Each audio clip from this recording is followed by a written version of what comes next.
Soft where برابر ہے. میں نے بولا کمبخت کھڑے کھڑے مڑتا ہے.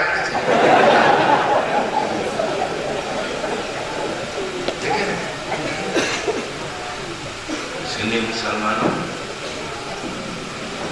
نماز سے بڑھ کر کوئی بڑا فرض نہیں. عبادت نہ اس سے بھی بڑا فرض ہے عقیدت. اور سنی مسلمان پر جمعے کو مسجد میں جائے گا، جاتا ہے کہ نہیں؟ اور اس میں گاؤں کا کوئی بھائی ہوگا، ایسا لگتا ہے کہ بھائی کا بڑا احسان ہو گیا، جمعے کی نماز پڑھنے آ گیا. آج بھائی جلدی اٹھے گا، آج بھائی جلدی نہائے گا، آج بھائی مسجد گئے گا.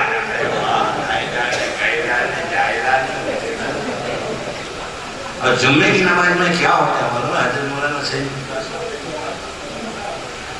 1:30 بجے تک تقریر کرتے ہیں اور 1:30 بجے تقریر ختم ہوتی ہے، خطبے کی اذان ہوتی ہے، پھر خطبہ اور نماز ہوتا ہے. اس دن حضرت سرکار دو عالم صلی اللہ علیہ وسلم کا علم جب شامل کر رہے، تقریر 1:30 کے بجائے 1:40 تک کر دی. تو مسجد میں اسے 2-4 ہوتے ہیں. دوسری طرح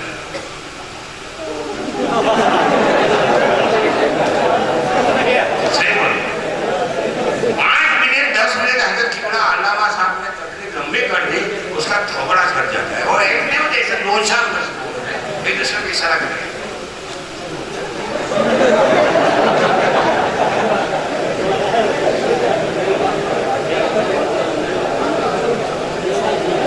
گویا کہ نماز کے بعد کیوں اس کی کلیکٹر کے ساتھ میٹنگ ہو؟ نماز کے بعد کوئی کام نہیں ہوگا. پان کے کھوپڑے پر کھڑا رہ کر پان کی پچھلی مارنے والا کچھ کام نہیں ہوگا. تو نماز پڑھتے ہو؟ ارے نماز پڑھتے ہو آپ؟ اب پابندی سے بالکل پڑھیں گے.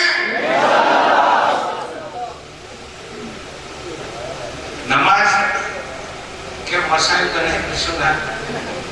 اب نماز میں کچھ شرائط ہیں، کچھ فرائض ہیں. تو نماز کے جو شرائط ہیں اس میں سے ایک شرط یہ ہے استقبال. دیکھو یہاں علماء کی پرانی جماعت گھروں پر علماء کا دوران قافلہ دیکھو یہاں پر دوران گھروں کے ساتھ اپنی دعوانے کے ساتھ. ان سب کو پوچھو آپ نے علم دین پڑھا، فقہ پڑھا، لیکن فقہ کی کوئی بھی کتاب میں آپ کو یہ نہیں ملے گا کہ استقبال کعبہ نماز کی شرائط ہے. نماز کی شرائط میں آتا ہے استقبال قبلہ، قبلے کی طرف منہ کرنا. تو پہلے ہمارا قبلہ کیا تھا؟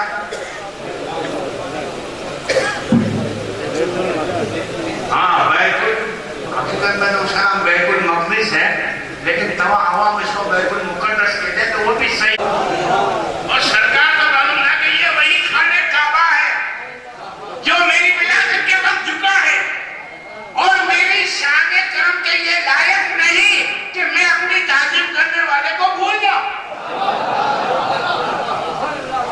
یہ ایک مرتبہ میری طرف جھکا. اب اس میں وہ قیام کر دو کہ قیامت تک کا مسلمان نماز اللہ کی پڑھے گا، سجدہ اللہ کا کرے گا، لیکن جھکے گا اس کی طرف. چاہتے تھے کہ کاش ہمارا قبلہ بیت المقدس کے بجائے خانہ کعبہ ہو جاتا، تو خانہ کعبہ میری ولادت کے وقت جو تعظیم کے لیے جھکا ہے اس کا صلہ بھی ہو جائے گا، اس کو انعام بھی مل جائے گا. تو سرکار اس حسرت میں وہی کا انتظار فرماتے تھے اور وہی کے انتظار میں سرکار اپنا نورانی چہرہ بار بار آسمان کی طرف اٹھاتے. یہ علماء کا نورانی قافلہ ہے. ایک حدیث آپ ایسی نہیں بتائے گا کہ سرکار نے کبھی دعا کی ہو. آپ نے پڑھا ہے سرکار نے کبھی دعا کی کہ اللہ خانہ کعبہ کو قبلہ بنا دے؟ کہیں نہیں، کوئی توصیل میں نہیں آئی. لیکن سرکار دل سے چاہتے تھے اور اعلیٰ حضرت فرماتے ہیں یعنی محبوب و محب میں نہیں میرا تیرا. محبوب کا چاہنا اللہ کا چاہنا.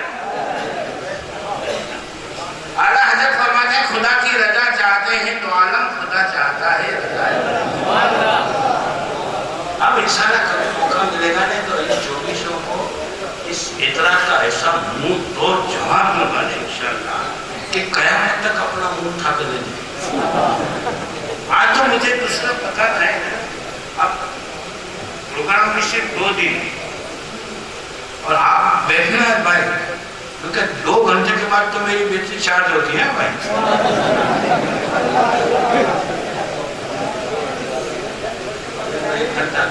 ابھی تو میری تقریر شروع نہیں ہوئی, ابھی تو تمہید چل رہی ہے.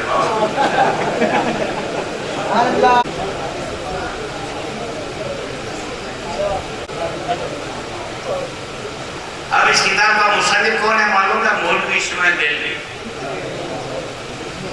یہ وہابیوں کا بھی باپ ہے, اہل حدیث کا بھی باپ ہے. میں اس کی وجہ پر ہم جو بھی کہتے ہیں اہل حدیث کا شعبہ نہیں ہے.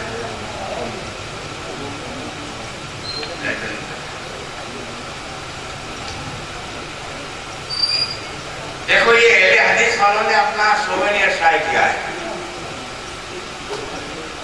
ابھی دیکھنا تو ابھی بھی کوئی آدمی آگے دیکھ سکتا ہے. تقریر کے بعد ہم آدھا گھنٹہ یہاں بیٹھیں گے, اور کل کا دن بھی ہوں, پرسوں بھی ہوں. کسی کو ایک ذرہ برابر شک شبہ ہو ہماری قیام گاہ پہ آ سکتا ہے, ہماری قیام گاہ پہ آ سکتا ہے. کوئی بات نہیں, قیام گاہ پہ آ سکتا ہے. ہم حوالہ دکھانے کے لیے ذمہ داری لیتے ہیں. 5 لاکھ روپے انعام, اور اوپر سے 100 جوتا مجھے مارنا. اس کو مارنا یہیں پر, اور باٹا کا نہیں, وہ پینے والا آتا ہے نا موچی کا بنا ہوا, وہ مارنا. اور اگر ہمارا حوالہ صحیح نکلا تو ہم تمہیں جوتا نہیں ماریں گے.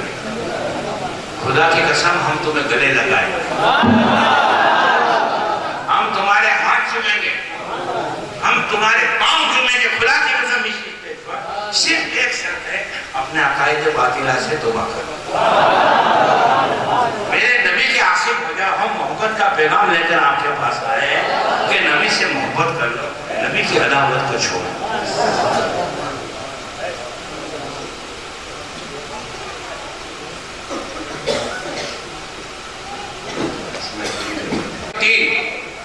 اگر کس کا ذکر لکھا ہوا ہے, مائک ہاتھ میں لو بھائی, ادھر مائک ہاتھ میں لو.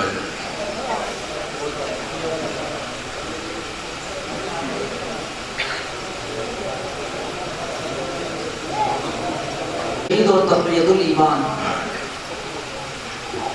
یہ کس کا چھپا ہوا ہے؟ اہل حدیث. اور یہ کس کا چھپا ہوا ہے؟ دیوبند کا. کتاب کا نام کیا ہے؟ اس میں آپ کو ایک دو نہیں کئی صفحے اسماعیل دہلوی کی تاریخ میں ملیں گے. یعنی کہ وہابی کہتا ہے اسماعیل دہلوی ہمارا, اہل حدیث کہتا ہے ہمارا.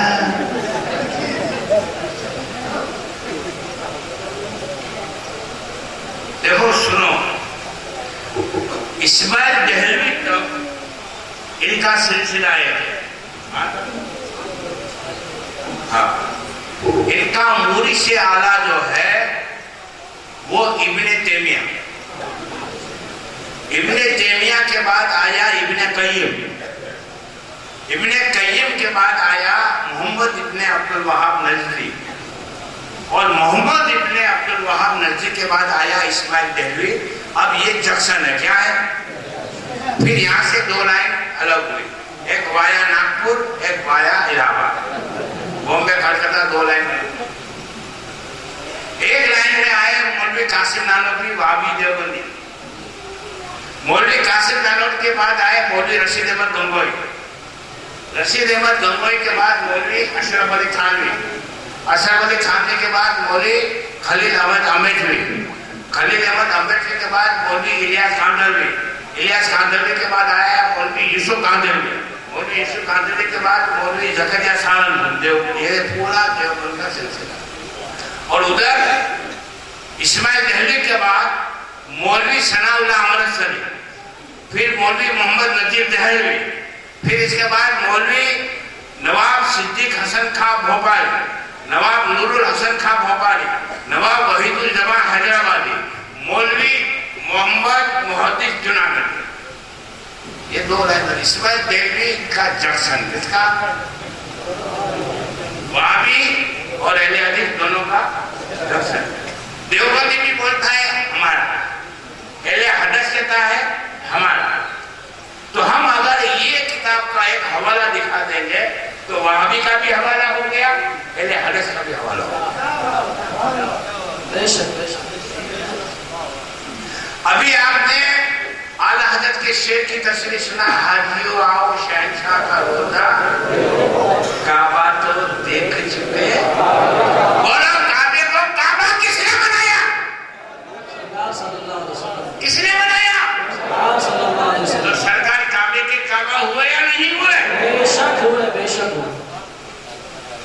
تو کھانے کعبہ کس کے چاہنے سے قبلہ بنا؟ سرکار کے چاہنے سے بنا.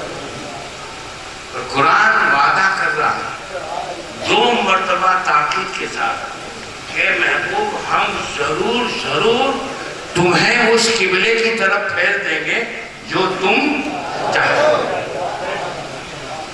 اب ہمارے ہاتھ میں کتاب ہے, حضرت کتاب کا نام تقویت الایمان.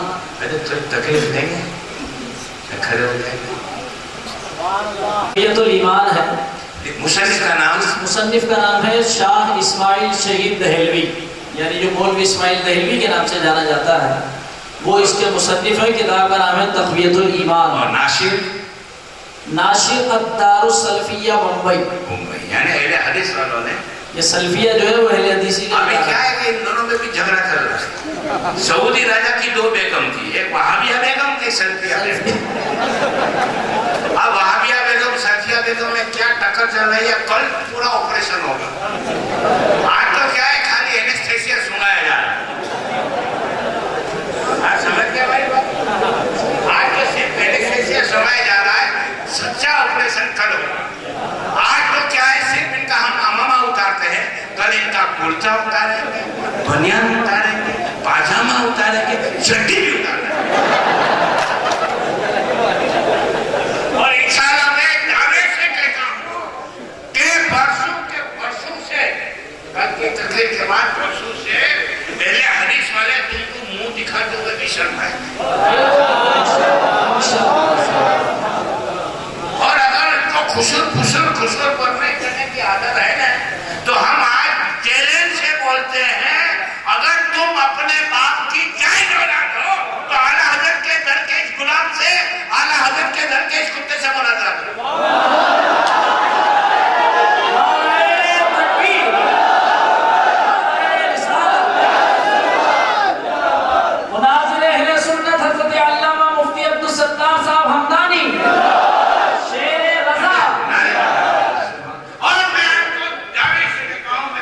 تمہارے 500 کنٹرولوں کو لاؤ,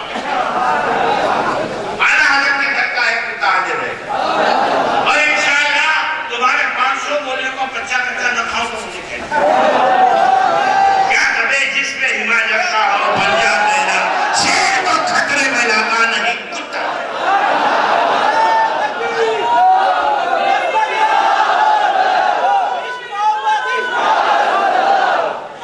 ہم کہتے ہیں پیچھے سے خسر نعرے مت مارو,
حدیث کیا کہتا ہے سنو، صفحہ نمبر 95 سے پڑھو۔ تقویت الایمان شاہ اسماعیل شہید دہلوی کی لکھی ہوئی کتاب، صفحہ نمبر 95 یعنی 95، سماعت فرمائیں۔ یعنی جو اللہ کی شان ہے اس میں کسی مخلوق کو دخل نہیں، اس میں اللہ کے ساتھ کسی مخلوق کو نہ ملائے، خواہ وہ کتنا ہی بڑا ہو اور کتنا ہی مقرب۔ مثلا یوں نہ بولے کہ اللہ و رسول چاہے گا تو فلاں کام ہو جائے گا، کیونکہ جہان کا سارا کاروبار اللہ ہی کے چاہنے سے ہوتا ہے، رسول کے چاہنے سے کچھ نہیں ہوتا۔ استغفر اللہ۔ دیکھو یہ اہل حدیث اور وہابی کی بولی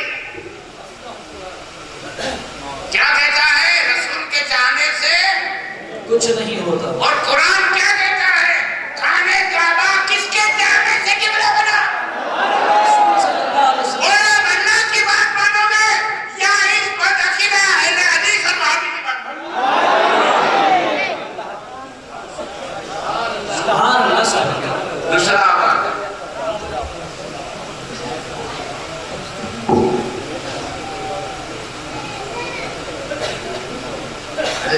اب آپ کو تکلیف لینی پڑے گی، آج آپ کا کھانا جلدی ہضم ہو جائے گا۔ کتاب دکھائیے۔ یہ کتاب ہے بہشتی زیور۔ ہاں حضرت ایک منٹ میں آپ بہشتی زیور۔ حضرت دور سے کہا، میری ماں بہنیں بیٹھی ہوئی ہیں یہاں پر، یہ حقیقت میں وہابیوں کا کوک شاستر ہے۔ ایسی ایسی باتیں شخص کی لکھی ہوئی ہیں کہ ہم اس کو پڑھ بھی نہیں سکتے۔ اور اس کتاب کو وہابی دیوبندی جماعت کے لوگ مولوی اشرف علی تھانوی کا تجدیدی کارنامہ بتاتے ہیں۔ دیکھیں ہمیں سیدھا کام کیا ہم ہوتے ہیں، ہمارا مجدد بریلی کا تاجدار امام احمد رضا کہتے کہ نہیں کہتے؟ اور ہمیں اگر کوئی کہے کہ تمہارا امام احمد رضا بریلی صدی کا مجدد ہے تو تجدیدی کارنامہ کیا ہے؟ تو ہم 1400 کتابوں کے نام سنائیں گے اور 215 علوم اور فنون میں اعلیٰ حضرت کی مہارت سنا گیا وہ بہتر ہے۔ اور کسی وہابی کو بولو آپ کا مجدد اچھا مولانا تھانوی آپ کا مجدد ہے، تو مولانا تھانوی کا تجدیدی کارنامہ کیا ہے؟ اب ایسی دیوبند میں کیا ہے آپ کو معلوم ہے؟ دیکھنا ہے؟ حضرت بتاؤ، آپ تھوڑی دیر بیٹھو، میرے دے دو کتاب۔ یہ کتنی بڑی کتاب ہے؟ آپ کو لکھا ہوگا کہ مولانا تھانوی نے لکھ دیا ہے۔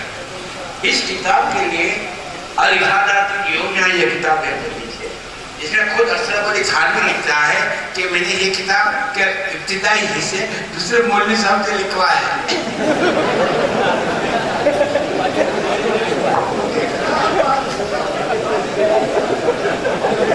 اور اشرف علی تھانوی میں تو یہاں کے دیوبندیوں کو ایک دوسرا چیلنج دیتا ہوں کہ اشرف علی تھانوی عالم تھا کہ جاہل، اس عنوان پہ مناظرہ کرنا ہے تو آجا۔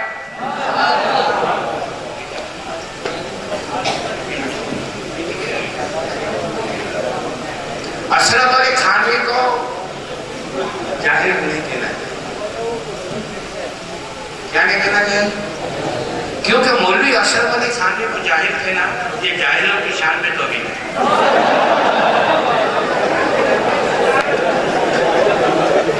یہ اجہل تھا، کیا تھا؟ جاہلوں کا سردار تھا۔ دیکھیے ایک میں نے کتاب مولوی اشرف علی تھانوی کی علمی صلاحیت، یہ اب ہندی میں بھی آ گئی ہے، گجرات میں بھی آ گئی ہے، تو اس میں ہم نے ایک کی کتاب کے حوالوں سے 1 لاکھ روپے انعام ہے، اگر ایک اس کتاب سے ثابت کیا ہے کہ اشرف علی تھانوی بالکل جاہل تھے۔ حوالہ بتاؤں ہے تو خالی زبانی کتاب کھول کھول کے بتاؤں گا ٹائم جائے گا۔ اشرف علی تھانوی ایسا جاہل تھا کہ خود لکھتا ہے کہ میں نے درسی کتاب کے سوا کوئی کتاب پڑھی نہیں، اور درسی کتابیں بھی میں بھول گیا ہوں، میرا حافظہ اتنا کمزور ہے کہ کچھ یاد ہی نہیں رہتا، اسی لیے مطالعہ نہیں کرتا۔ کیا فائدہ ہے مطالعہ کرنے سے جب یاد ہی نہیں رہتا؟ یہاں تک کہ مجھ کو نماز کے مسائل بھی نہیں آتے۔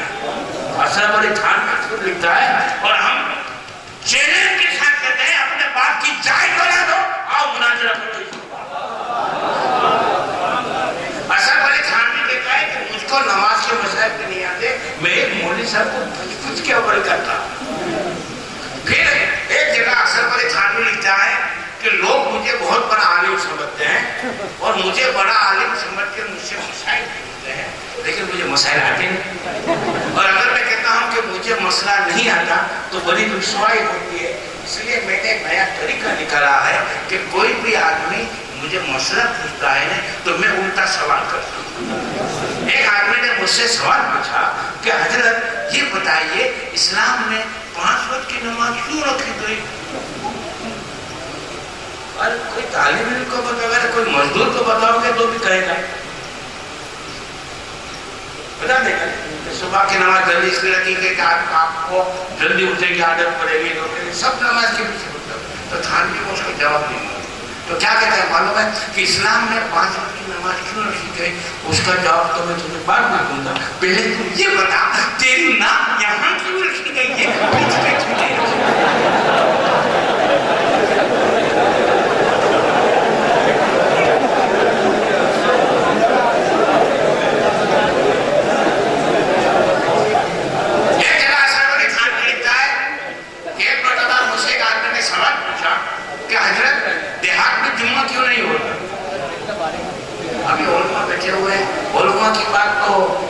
ان کی شان بہت بڑی ہے۔ ایک دارالعلوم کی ابتدائی جماعت کا طالب علم بھی ہوگا، اس کو پوچھو گے تو وہ کہے گا کہ جمعے کے لیے شہر کا ہونا شرط ہے۔ تھانوی کو یہ مسئلہ معلوم نہیں تھا، تو اس کو جواب دینا چاہیے تھا کہ میں دیہات میں جمعہ اس لیے جائز نہیں کہو، اور اعلیٰ حضرت کا موقف ہے کہ جس دیہات میں پہلے سے جمعہ ہو رہا ہے اس کو بند مت کرو، اور جہاں جمعہ نہیں ہو رہا ہے وہاں شروع کرو۔ تو اشرف علی تھانوی کو یہ مسئلہ معلوم نہیں تھا، تو اشرف علی تھانوی اس کو کہتا ہے کہ دیہات میں جمعہ کیوں نہیں ہوتا وہ تو تجھے میں بعد میں بتاؤں گا، پہلے تو مجھے یہ بتا بمبئی میں حج کیوں نہیں ہوتا؟ آؤں کی جوتی کے برابر۔ ہاں ہم اس کو ٹپوری مجدد کہتے ہیں، کیا کہتے ہیں؟ ٹپوری مجدد۔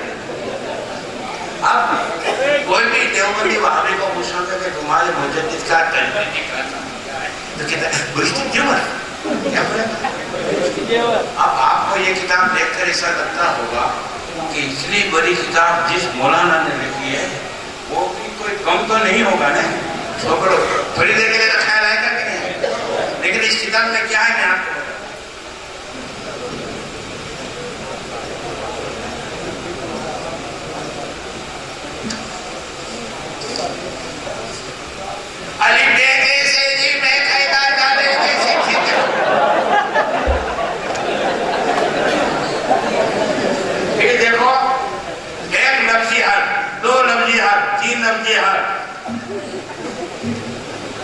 پھر بڑوں کا لقب والد کے نام، پھر چھوٹوں کے لقب، شوہر کے لقب و آداب، بیوی کے لقب و آداب، باپ کے نام خط، کسی کو خط لکھنے نہیں آتا تھا تو باپ کو خط کیسے لکھنا مجدد آ گیا سکھانے کے لیے، بیٹی کے نام خط، پھر words per figure ONE1 TWO2 THR3 FOR 1 سے لے کر 100 کی گنتی میں 2 پیج بھر دی۔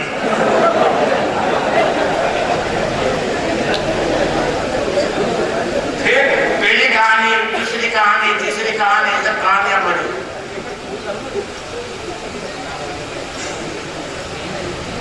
اب دیکھو یہ کتاب مذہبی کتاب بولنے کے بعد 8 چاول برابر 1 رتی، 8 رتی برابر 1 ماشا، 12 ماشا برابر 1 تولا، 5 تولا برابر 1 چھٹا، 16 چھٹا برابر 1 سیر، 5 سیر برابر 1 ڈوری، 40 سیر برابر 1 من۔ یہ سب انگریزی حساب، یہ حساب بتاتے ہیں کان کی بیماریاں، ناک کی بیماریاں، زبان کی بیماریاں، دانت کی بیماریاں، دواخانہ کھلتا، قلب کی بیماریاں، سینے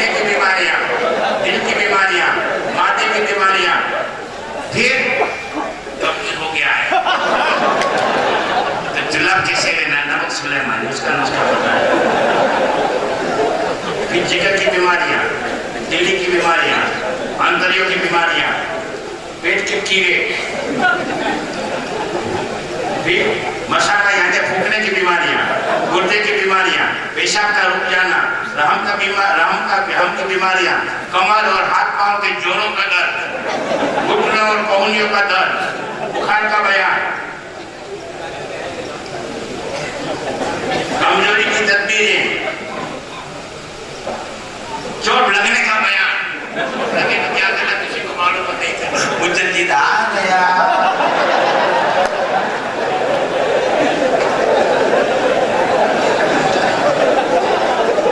اب دیکھو آگ یا کسی چیز سے ڈر جانے کا بیان، پھر بال کے نسخوں کا بیان، زہر کھا لینے کا بیان، زہریلے جانور کے کاٹنے کا بیان، سانپ کے کاٹنے کی دوا، کیڑے مکوڑوں کو بھگانے کا بیان۔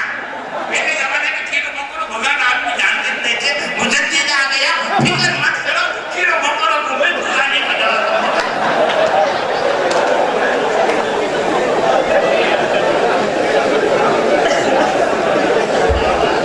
چچا کی تدبیر ہے، دیکھو تو صحیح کیا کیا ہے، سبیان، بچے کا رونا، سوتے میں پیشاب کا نکل جانا، تھوڑا پھونسی،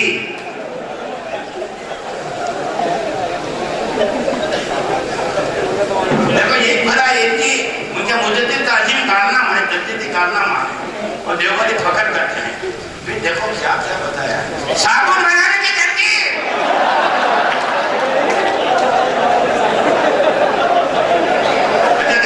صابن بنانے کی ترکیب،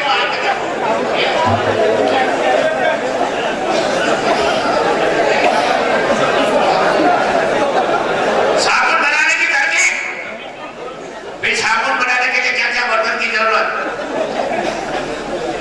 پھر صابن پکانے کی ترکیب، لکھنے کی روشنی پکانے کی ترکیب، کپڑا چھاپنے کی ترکیب، لکڑی رنگنے کی ترکیب، کسی کو رنگنا آتا ہی نہیں تھا، مجھے نہیں آ گیا۔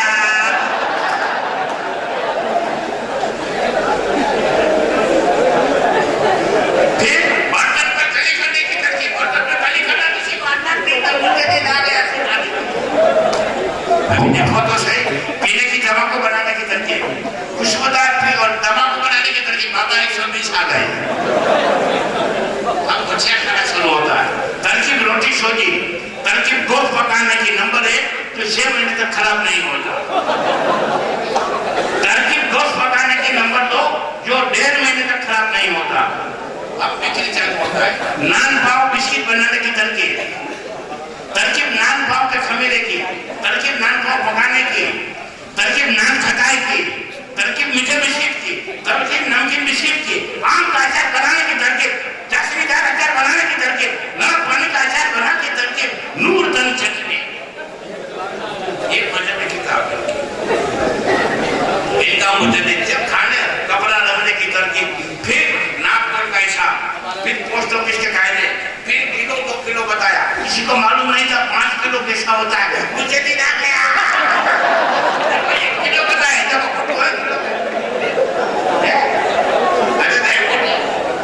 کلو 2 کلو 5 کلو کسی کو معلوم نہیں تھا، مجھے نہیں آ گیا کپڑا پر، اس کو کلو بولتے ہیں، اس کو 5 کلو، ارے بات تیرا ہے۔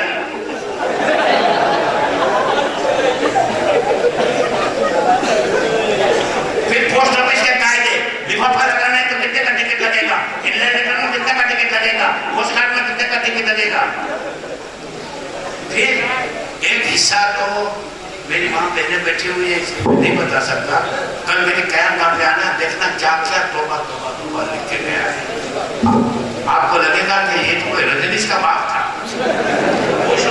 اور آخر میں دیکھو، بیوی کا پاجامہ بنایا تو یہ ڈیزائن بنانا، کرتا بنایا تو یہ ڈیزائن بنانا، دیکھو بیوی کا دوپٹے میں یہ ڈیزائن بنانا، یہ سب ڈیزائن درجی کام ایمبرائڈری کا سکھا کے گیا مجھے تھے، کسی کو معلوم نہیں تھا پاجامہ کیسے سلنا، مجھے جا کے بتا گیا۔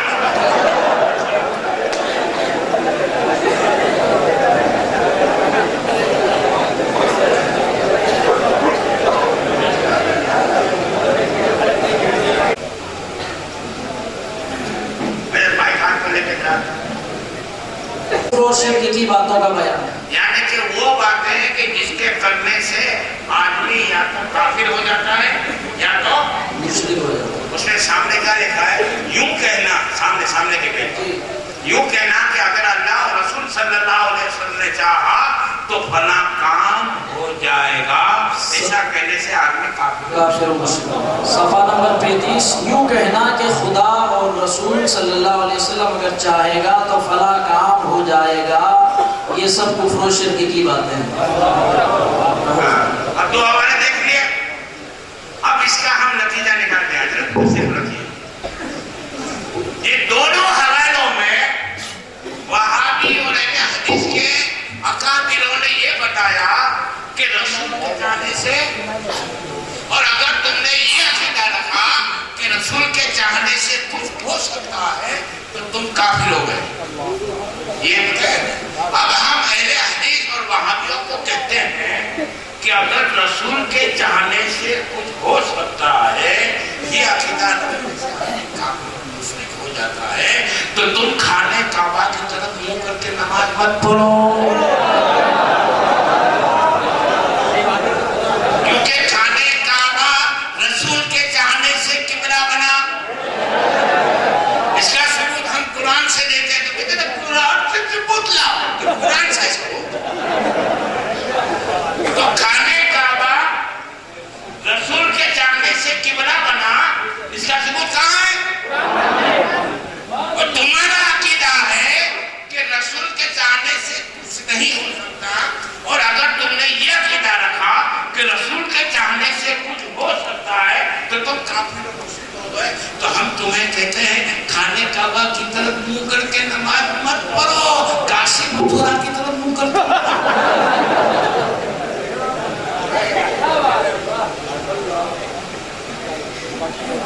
اب سکے کی دوسری بات دیکھنا ہے. آپ یہ سمجھتے ہوں گے کہ یار یہ لوگ توحید میں غلط ہوں گے. کہیں میں غلط ہوں گے؟ اور اللہ کی توحید پہ ان کا اتنا یقین تھا کہ بس وہ اللہ کی سوا کسی کو مالک یا مختار یا کچھ بھی کر سکنے کے قابل نہیں سمجھتے تھے. ایسا نہیں تھا. کتاب ہے، کتاب کا نام ہے حضرت الافادات الیومیہ من الافادات القومیہ، یعنی اشرف علی تھانوی کے ملفوظات کا مجموعہ.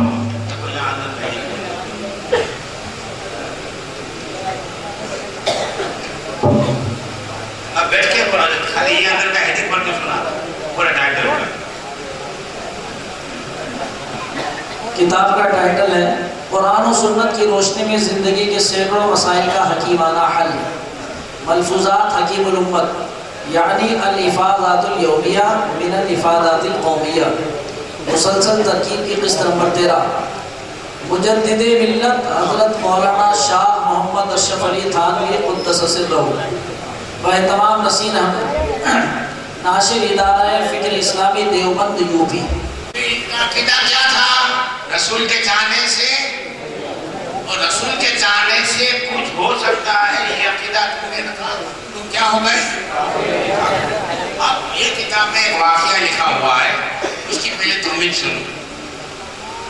مولوی اشرف علی تھانوی باندھ تھا. کیا تھا؟ باندھ تھا، اس کی اولاد نہیں. دو شادی کی تھی. کتنی شادی کی تھی؟ ایک بڑی پیرانی، ایک چھوٹی پیرانی.